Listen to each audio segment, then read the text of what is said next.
I'm Scotty. You're not. Hold on a minute. Before I start the video, we are back with the Smallville Retrospective, and we are on season 1, episode 20, also entitled Obscura, the penultimate episode, second to last episode of the season, and we are here. This is another one of my favorite ones here, so it's probably going to be high rated. I give it a 0.5 star. No, just kidding. No, I already told you it was the worst. Drone was the worst one. So in this episode,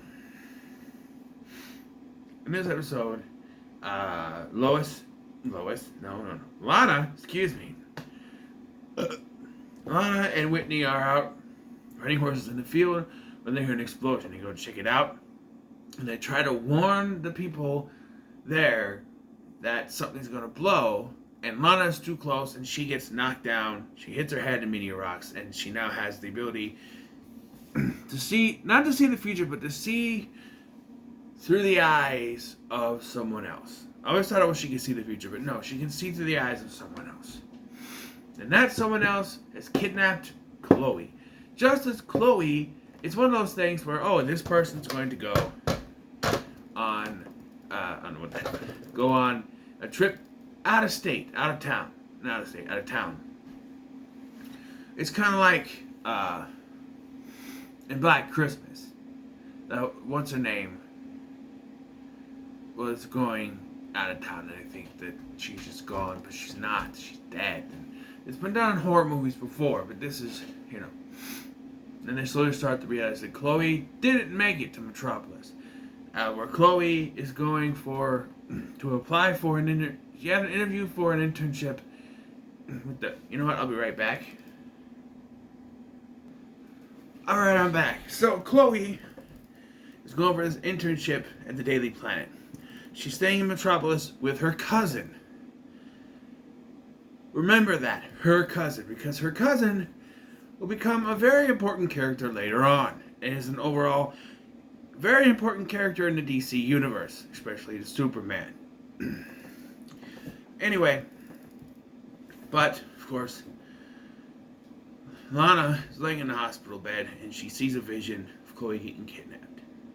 Of course, she says that she saw Chloe get kidnapped. No one believes her, except for maybe Clark. There's also this dilemma with Clark.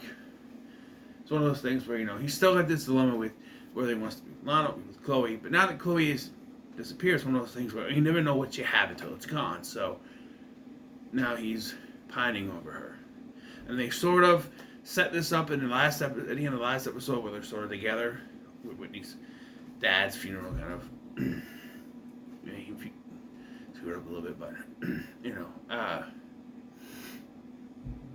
in the B plot, Roger Nixon is back, and he's come to Lex with a story of a crop duster who tells the story on the day of the meteor shower. He witnessed one of the meteors fly down, swivel, and land, which doesn't seem like a meteor. He thinks it's a ship, which of course we know is Clark's ship. Lex also pays for the damages for the field that wasn't really his fault, but he's paying for the damages. The exact money for the damages, for the cattle and the land and everything. Of course, we have to have this plot point where Jonathan doesn't want to take it, and ultimately does not take it because they find Lex is out in Miller's Field where the ship landed, because that's where the crop duster said it landed, searching for something. He says he's there doing tests of the land. He's thinking about mineral tests for the land, thinking he's going to, and when they, confront him on, well, why they're wearing hazmat suits? Well, I know there's meteor rocks out here, and who knows what damage they could do. So he's kind of crossing his T's, dotting his I's, sort of situation. But then Jonathan gives him the check back, and we find out it's because that's the field where the ship landed, which I think we already knew, but maybe Clark didn't know. I thought he said it landed in Miller's Field. I don't know. But Yeah, and they find a very important component, at least in the first couple seasons, the octagonal disc that they have to show us at the end of the episode goes with the ship. Yeah, kind of figured that's where the ship landed. It's an octagonal disc. And there's a really weird edit where Jonathan and Clark go to leave, and Lex goes to talk to one of his technicians, and he takes his hazmat mask off, and it's Dr. Hamilton, and I'm like, wait, are Clark and Jonathan still there? How would they not see Dr. Hamilton there? Especially if they're just driving away, he'll know. I don't know, but yeah, Dr. Hamilton does get back to him and says, hey, this thing is made of no known ally. No ally known to man. This thing is made of. So, he's from space. Woo. Back to the A plot. They find Chloe. Thanks to Lana. Chloe is buried in a field underneath the windmill. I don't think it's the same windmill from before, but it says it's a big windmill. But I like how Lana doesn't just say it's that one because there's how many windmills are in Kansas, you know what I mean? So, that'll be a lot. So Clark super speeds out there and saves the day. Right? And rescues Chloe. And it's one of those things where she's in the hospital. Like, her dad, we get Robert Wisdom coming back as Gabe Sullivan, but then he's not at the hospital room with Chloe at all. It's very weird. He's there when they're looking for her, and when they find her car, he gets a phone call, but that's it. Like, they find Chloe and he's nowhere to be found. It's like, okay, my daughter's found. I'll go home and go sleep. You know, I don't know. Maybe he had a commitment. Maybe he was guest starring on Stargate SG-1. I don't know. Is he coming back for that? I don't know. But, they both film in Canada, so.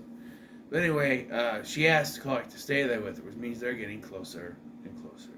But Lana, while she's leaving, notices there's someone there. When she turns around, there's no one there.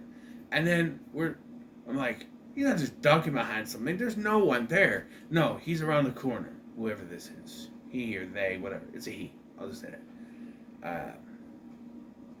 Clark has been doing his research. And he tells Whitney to meet him at the Torch, where he finds that he explains what happened. You know, some people get this like a PTSD thing after, you know, being in wars and stuff. But they equate it to meteor rocks, of course. She heard meteor rocks. And when they say that she's connected to someone, she's seen through the eyes of the killer, or through the kidnapper, and whoever it was there at the time. So who was it when she woke up? Me and two deputies. Do you know which one she was closer to? No. And so they do a great subversion of expectations here. They subvert your expectations really good. You see the guy who's been in, like, I don't know the actor's name. He's been in Battlestar Galactica. He was Turtle on The Flash. You see him, and you think it's going to be him. Especially if you've seen The Flash before watching this. You're like, oh, it's going to be him. And he's like, I need to speak a word with you. I need to get more of your statements. So you want some coffee? And he's like, sure. You're like, okay. But no. She gets a vision again. And instead of seeing the back of her head, she sees someone's come through the door and attack the deputy. So this guy's wearing a mask. And it looks like a Deadshot mask. It's got one red eye. I don't know. It's blurry, kind of. And Chloe, when she was explaining where she was, she said she remembered teddy bears hanging up and everything. And then she started getting all flustered because I could still hear the dirt going on the casket. So, yeah.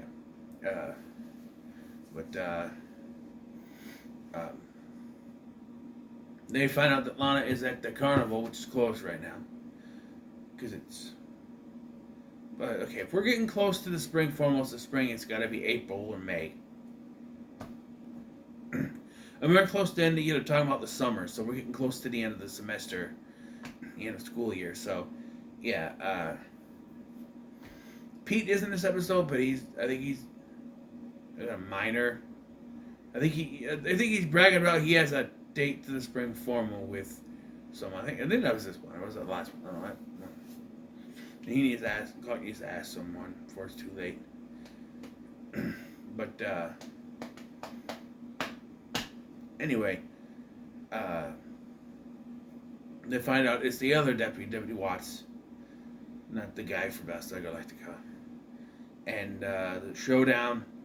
Clark comes in, he saves the day. He tries. The deputy goes to shoot Lana.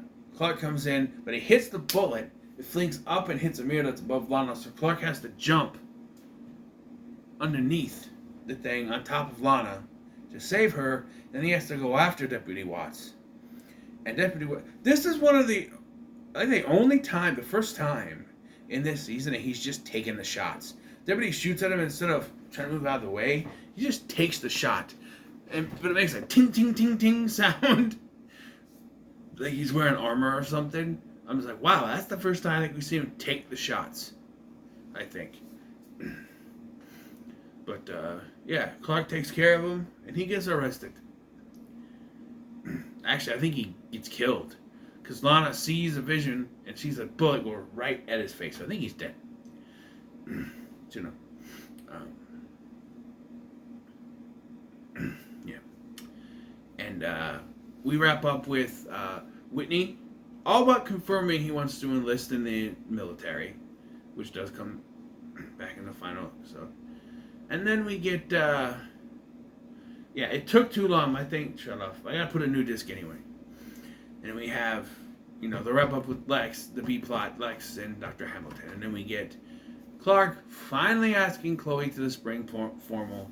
And I'm going to point this out before we get to the last episode. I'm going to voice my opinion on this. I feel like they should have tried the Clark and Chloe thing for a while. I know they were stuck on Clark and Lana. The Klana thing, it was always what they were going for, even if it wasn't always endgame. But they should have stuck with Clark and Chloe for a while. But something happens in this last episode, which we'll talk about. It just makes everything go away. And they forget about it. But yeah. But yeah, I feel like Clark and Chloe should have tried to be together for a while, like something. You know what I mean? Even if it's not endgame, they should have tried dating thing, and then to be. I know you want to say, oh, but they should just be friends if they date. Work for Ross and Rachel. How many times did they go to date and still ended up friends? I mean, come on. Anyway, this episode gets a 4 out of 5 Superman logos for me. I think it's good. I love the suspense. I love the subversion of expectation when you think it's Deputy Turtle, but it's the other guy. And yeah, I like it. A little mystery. But it was weird. I didn't realize that they got Chloe. They got Chloe back in the middle of the episode. I'm like, oh, what? Already? And then, Lana's the one to rescue at the end, because of course she is. But, yeah. Oh, Chloe says yes, by the way, to going with him to the spring portal. But, and I love it. So I said before about Lana, about Kristen Kruick and her eye acting, but Allison Mack, as much as I don't want to give her credit because of what she ended up becoming, but her performance in this scene, when Clark asks if she has any plans for spring formal, oh my god, her eyes light up. She knew what she was doing in this scene. Her eyes light up like it was the one thing in the entire world that she wanted the most. And she's great at selling it. It just, Oh, by the way, during this scene, we get that, I want to run through the halls of my high school. I want to scream at the top of my lungs. It's weird because this is the one with the music, and that scene, the scene with the music usually ends the episode. But no, after that, we cut to the Lex and Dr. Hamilton discussion. And then after they say, oh, this is no known ally, known to man, he puts it on the thing, and on the desk, and then it cuts to the spaceship in the... Yeah. I don't know. Weird ending. They want to end with that, but they kept the music in the other scene. I guess having that music, and it fits because she's asked to the spring formal. So what do you want to do when you're happy even asked, I want to run through the halls of my high school, and I want to scream at the top of my lungs. It makes sense being in that scene. So, yeah, like I said, 4 Superman logos out of 5 for me. So, what are your thoughts on this episode? No comments, don't like, share, and subscribe. Thanks for watching. I've been Scotty, and I'll see you in the next one.